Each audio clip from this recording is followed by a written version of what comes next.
Joining me now are two independent filmmakers, John Williams and Chris Lane. And before we chat to them, let's have a look at a clip from Chris's film, Bog Standard. Got to put it on silent. It's only the missus. I'll ring her back. I'm not answering my phone in a loo. No, didn't put it on silent. Rookie mistake.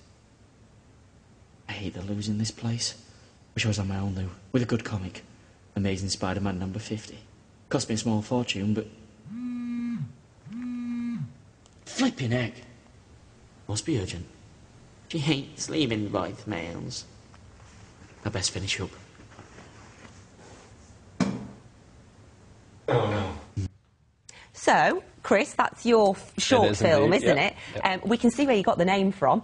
Explain just very quickly what it's about. Basically, it's about a bloke, John, who you saw there, and he's at work and he's a bit hungover, and he sneaks off to have a poo. And while he's in there, he runs out of bog roll, and then hilarity ensues. Ah. OK, let's just explain, John, what is an independent film? Because that's what your movie is, and you've also made one as well, which is called Diary of a Bad Lad. The whole ball game has changed. Digital has changed everything. That because of digital, there was the Blair Witch Project, which was made on next to nothing. Much more recently, there's Paranormal Activity, made on about $15,000, in which people can just go off. You can go off and make a film. Anybody can go off and make a film for like the same amount of money as, say, if you were a band, it would cost you to make an album. So you can be completely true to your vision. You don't have loads of people looking over your shoulder and telling you what to do. No, not a load of fingers in the pie. Now, I suppose that's great from an artistic point of view, but actually, how do you then get your film seen? I mean, if you haven't got the big push and the big hype and the publicity behind it, what happens with it? Well, generally with short films, you know, you don't make any money. They're kind of like acts as a calling card, and you work with cast and crew, so you build up, you know, that team mentality. With our film, we're actually going to screen it in a toilet, so you've got that novelty value, you know.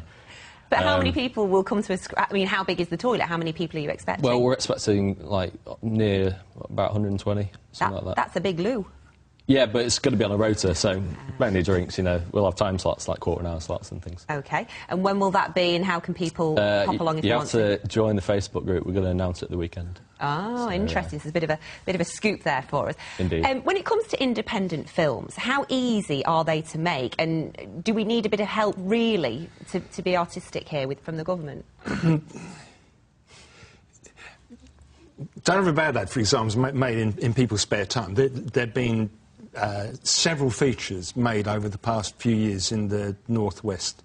You can make films in your spare time. Bad Lad cost around about $5,000 to make. Looking for Lucky cost around about $5,000 to make, and so on.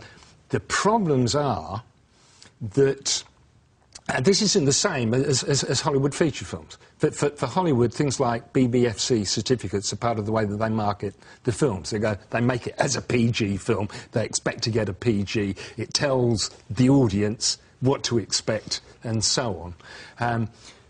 But if you made a film for £5,000 to get it out on DVD, to screen it in cinemas and so on, it could cost you as much money as it costs you to actually make the whole film. Wow. Whereas in America, independent filmmakers can release their films as unrated 18, which means that obviously means that people under 18 can't see it.